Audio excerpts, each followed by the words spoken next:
Okay, so we're back on the X320 and I have some new parts that I've already got. I got the new tires in.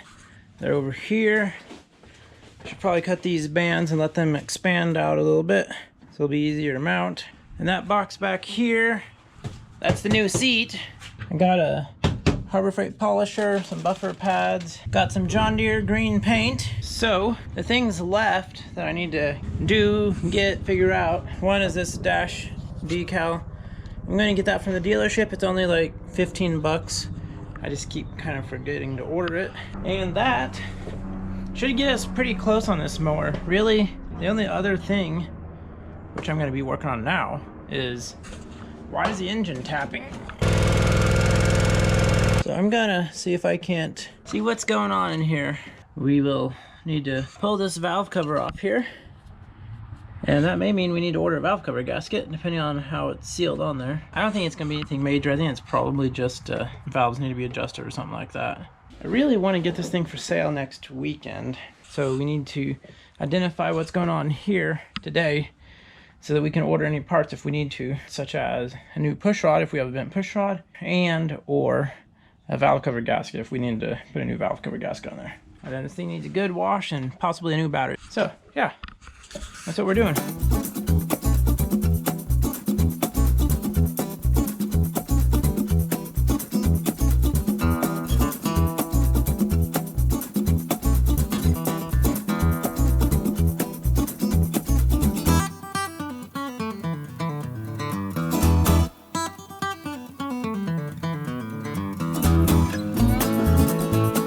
Okay, so I got the valve cover off, jacked up the mower because it was leaking some oil on the valve cover, which I knew might happen. And I checked both of the push rods. You can see there's one push rod right there, and this one you can't really see as well.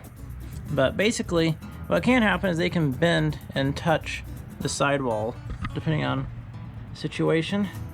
These ones don't look bent, so the tapping noise wouldn't be coming from them. I don't see any marks on there, like they're scratching or rubbing.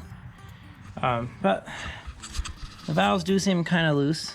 It seems like there's quite some play in there, so I'm going to look up the valve tolerances for this thing and see where we're at. So I found on tractordata.com, I found out two things. One is that this is the newer generation of the X320. It's the 2011 to 2015, not the 2006 to 2010. That's nice to know because the engine model matches for the second generation. And it says my intake valve clearance and exhaust valve clearance are both the same. On a cold engine they should be 0.004 inches or 0.102 millimeters.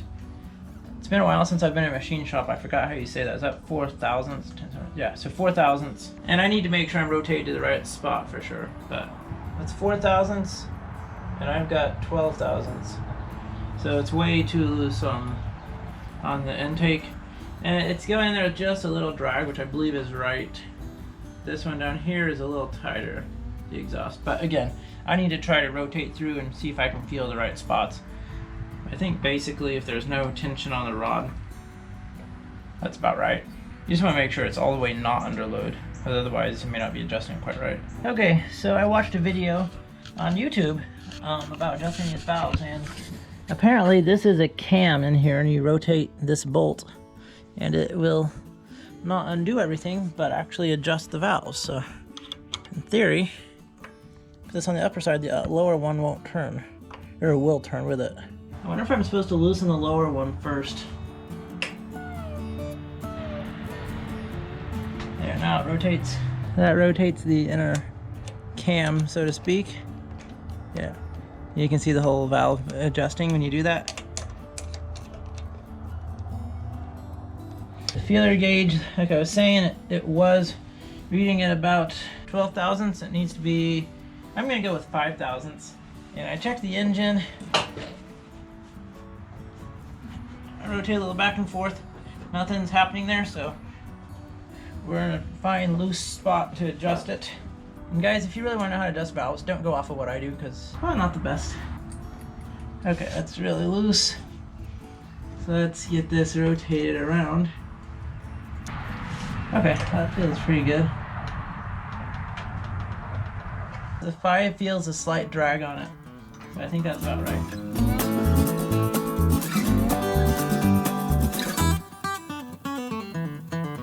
I'm on my intake stroke, so my exhaust should be loose. And it's possible the exhaust is fine. Yeah, tin's going in there, so it's a loose one too. Let's get this one adjusted as well.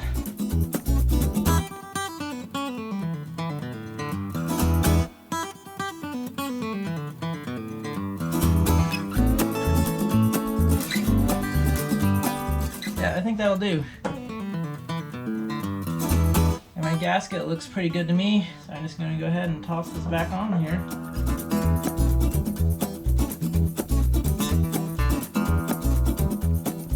Fire it up and see how she does.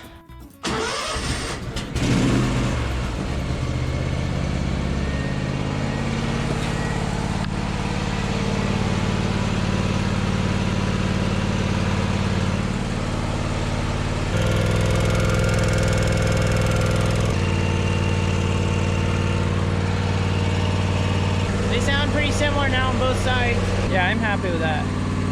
So probably just give this thing a full service now. Air filters and stuff. Yeah, we're coming along good. Alright, so I'm working on the X320 and well, I got this tire off. It's kind of dark there. And there's the tire. But here's the question. See this new tire? And the other one, both of them are really squashed. This one not quite as bad, but this one is pretty bad. I don't really think I'm going to be able to seat the bead on those because I don't think they'll be pushing out far enough. But I'm gonna give it a shot at least. See if I can at least get it on the rim. And then maybe the tire shop won't charge me the full price if all they're doing is literally just seating the bead, which could be super easy for them.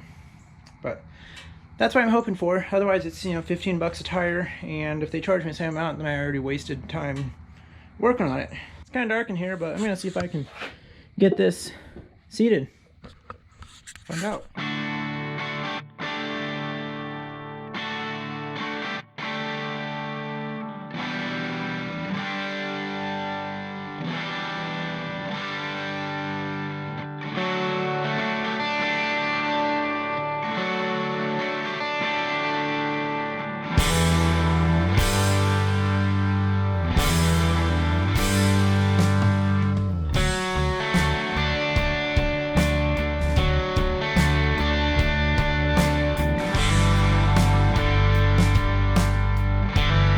Guys, here's what happened. We were successful. We got this tire on. This is that first tire I was trying. It wasn't quite squashed as bad. And the other one, well, I don't see how on earth I could get that bead to seat. There's so much free space in here. If I try to put it up on this side, you can see it right there. It's just gonna blow out that way. And vice versa. So, this one, I think I'm going to take into a shop. I took it to a shop and they struggled with this for like 20 minutes. Like a couple of guys on their tire machines and with their tools and stuff. And they finally got it on, but it was a bear. They basically, because you saw this tire, it was like collapsed like this thick. They were able to force one side most of the way on the bead, and then they were just trying to stretch that other one down as hard as they could while feeding air in there. Still couldn't get it. And then they ended up using a bunch of tire grease, basically like soap. It's real thick. It's kind of looks like the consistency of grease. And they smeared a whole bunch of that around there, the bead on this side where they were pulling it down. And the two of them together, they were able to start taking air and got it seated, and then washed it off, cleaned off some of that grease and washed it off. And here we are.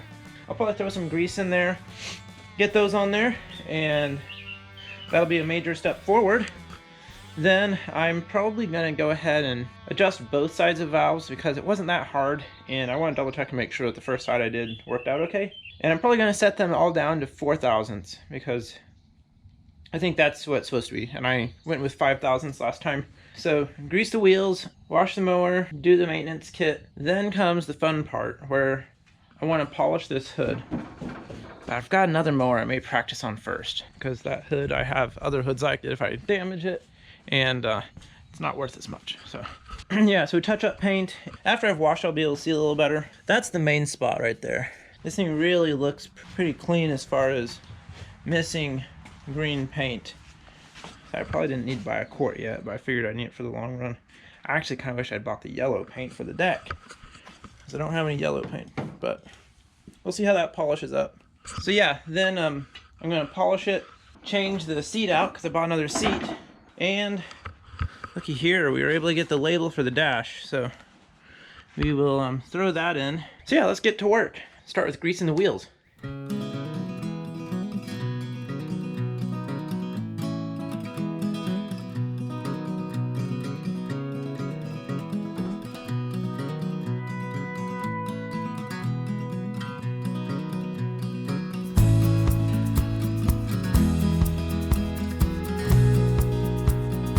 Okay guys, I think I just learned myself a valuable lesson. Here's a maintenance kit. It's got actual Champion brand spark plugs, fuel filter, packing paper, a Russo oil filter, 2 quarts of Kawasaki NW40 engine oil, and here, the engine air filter. I'm not sure this is gonna work. A little concerning to me. Those don't look the same. We got the wrong kit. The spark plugs didn't look exactly right either. I think they possibly would work, not 100% sure, but I'll show you. The electrode's a little bit longer, sticking out there. And I was looking online and I think this spark plug might actually work. Then I checked my oil filter, and the oil filter that was sent looks a lot smaller. Obviously I don't want to get it all oily trying to actually fit it on. So what I've learned is that I've wasted a couple hours of time researching parts, trying to figure stuff out, figure out what to do. Because I tried to save $15, $10 on a maintenance kit. And since I'm doing this part-time, I just don't have time to waste like that. I can't afford to do that. Because this is a probably $2,000 mower that I'm not getting to market because I've tried to save $10 or $15 because I thought I was spending too much on other parts and thought it would work out. I either need to do better research in the first place or literally just get the manufacturer OEM maintenance kit, which I think probably makes sense. Because I could have picked one up from John Deere for $60. I paid $43 for this one. I think that's a lesson learned, because I just need to get stuff moving faster, and that's it. I get caught up trying to save pennies, and this just doesn't help. So I don't want to make that mistake again. Some things aren't fun to learn. Here's the right maintenance kit. It's got oil filter. That looks almost identical there. Yep, same number. The air filter is the right type with that hole in the middle.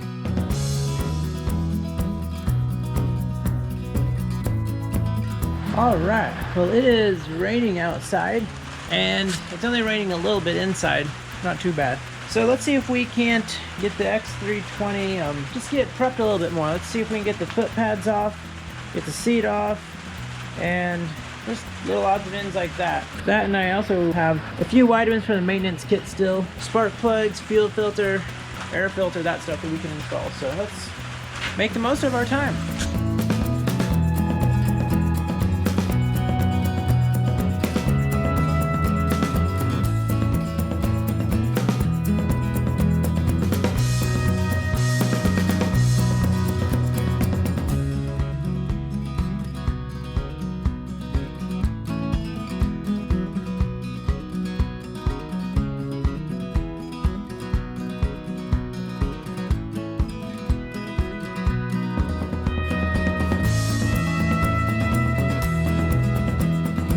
Alright, so I have swapped out the air filter and changed the fuel filter. That was a little bit of a pain because it was kind of tight squeeze in there.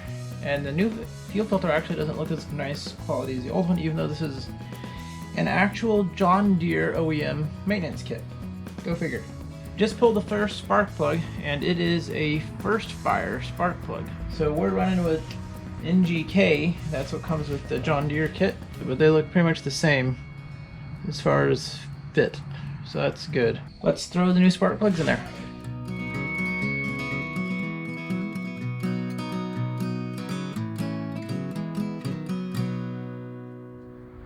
Alright, it's time to get this thing pushed out of here and washed, get a little touch-up paint on there, and then try to do our sanding and polishing.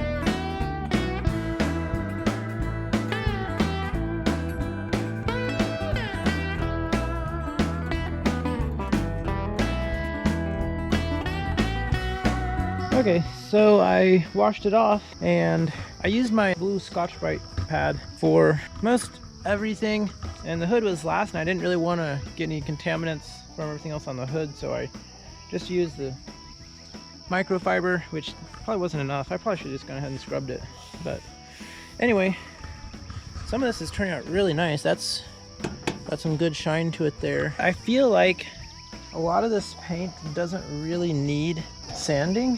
This one I'm definitely going to sand to try to bring that back. And you know, I'm kind of learning as I go, so let's see if we can't get this wet sanded.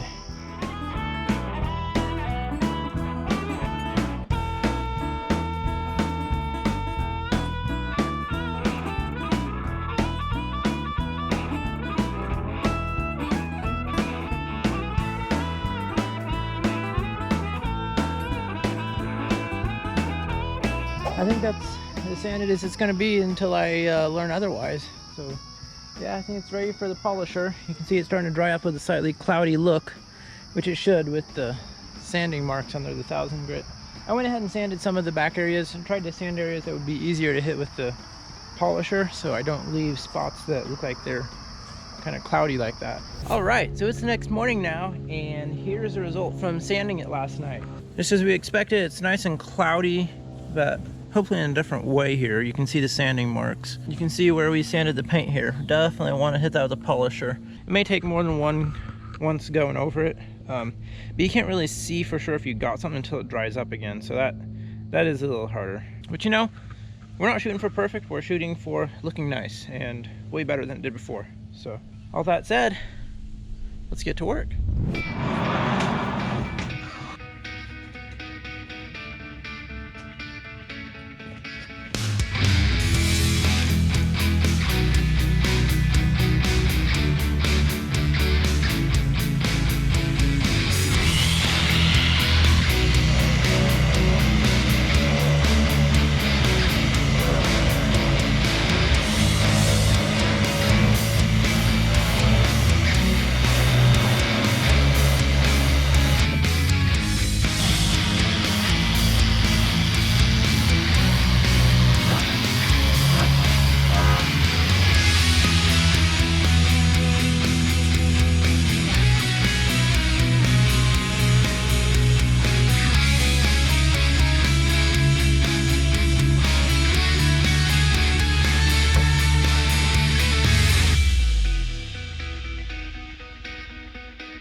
We'll take a break and see how she dries up and see if we need to do any more polishing or see if she's good to go. So we'll find out. Okay, so there's some areas that are still drying up a little bit cloudy that I think I can get a little better.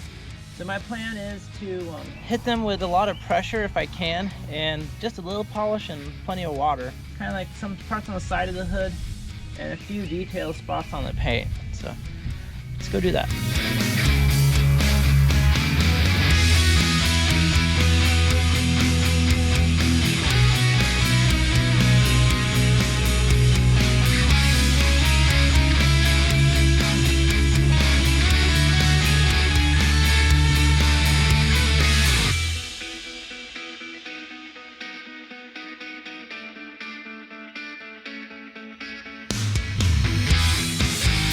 Okay, wow, that is sharp looking. I'm impressed. I just came outside to check it out now that it's dried, and the sun's out, and that looks really good to me. I think it needs to be washed again, but take a look at that. Yep, plenty of dust there to wash off. Oh yeah, there's plenty of brightness to that paint now. Very happy with that. Oh yeah. Woo. That looks nice. I'm sure it's not perfect, but I'm probably gonna use some soap and water and see how much I can clean off of there. And I may wax this. I bought some wax for the occasion, but we still got minor things to take care of like that. And need to put a different battery in here. I found another battery cable. I just don't know if it'll fit. I don't like that cable. It's kind of weird that there's no cover on it. I don't know what's going on there. I think the paint job on this is really in good enough condition that I'm not gonna touch it up with the green, even though I bought the green. There's just not a lot of scratches that you could really justify putting paint on. But I can use it on this more. I'm very happy. It's hard to hide it. This thing is so close now. So close.